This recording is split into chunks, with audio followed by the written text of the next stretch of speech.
back, everyone, to Storytime at the FEC with Miss Stiger. Today we're going to read a book called Verdi by Janell Cannon.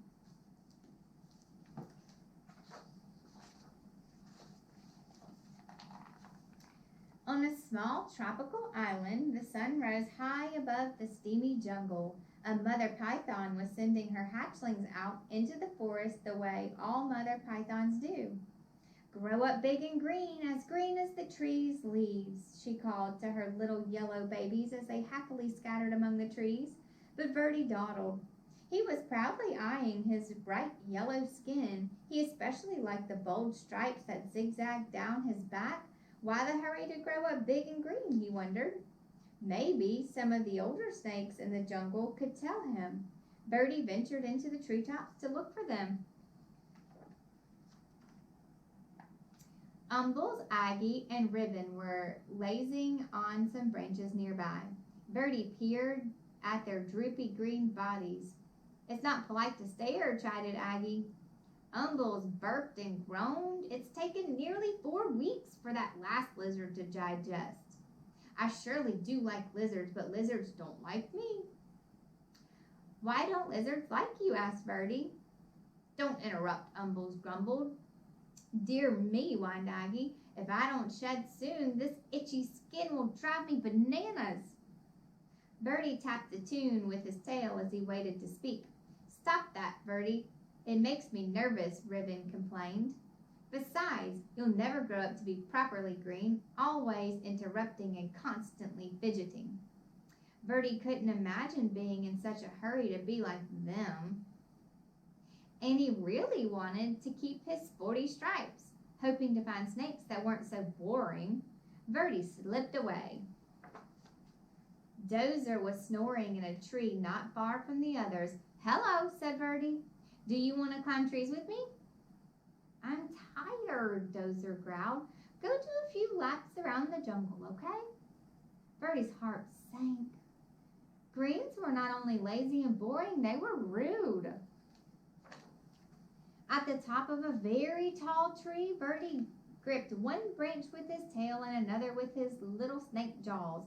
"I will never be lazy, boring, or green," he thought.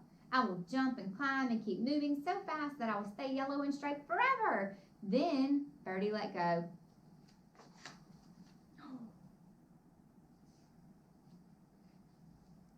From a distance, the greens watched. "Oh my," they chorused. Ribbon shook his head. "At this rate, he'll be lucky to make it to his first molt." Aggie nodded. "He's likely to put an eye out on a branch." Umbles moaned. "He may not even live to turn green." Look at Verdi, flying through the air.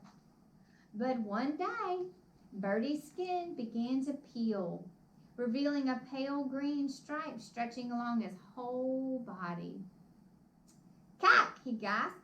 "How can this be? I'm the speediest snake in the jungle and I'm still turning green." He raced down to the river, grabbing up a mouthful of rough leaves.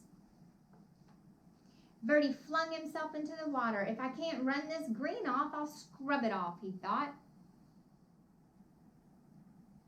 His frantic splashing caught the eye of a large bottom feeder cruising the murky depths. "Yum," the old fish hummed. "Lunch." Before the fish could haul Verdi under, the frightened snake bit him on the nose. "Apoo!" With a blast of his rubbery lips, the great fish sneezed, sending Verdi into the air. Slapping the soggy shore, Verdi skidded out of reach. "Whew, that was close," he sputtered. Every inch of his body was covered with wet, gloppy mud. Kind of lumpy, kind of brown. It sure beats being green." He left with the mud on. But the soft brown muck dried into a hard gray shell and Verdi could barely move. If he even budged, the stuff cracked off in jagged chunks. As each piece fell away, Verdi could see that his body was even greener than before. "This is terrible," cried Verdi. He pictured himself hanging around in droopy loops, itching and complaining and worrying all day like the old greens. He looked up into the sky where the sun blazed a beautiful yellow, just the color he used to be. Then he pulled a vine to the top of the tree. Launching himself from the treetop, Verdi startled a flock of colorful birds. He became dizzy with delight. Sure, the bright sun and his lofty speed would turn him golden again. In his joy, Verdi forgot he would fall back to the earth. Whippity whappity whip whap wham! Plummeting through the trees, Verdi landed a crooked sprawl across the log in the forest floor. He couldn't move. Help, he croaked.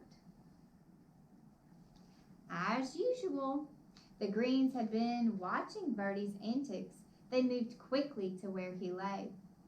Didn't we say we'd come to this? Umble said, shaking his head. Aggie sighed. Luckily, he's still got two good eyes. They gently lifted Verdi up to a safer place where they could watch over him while he healed.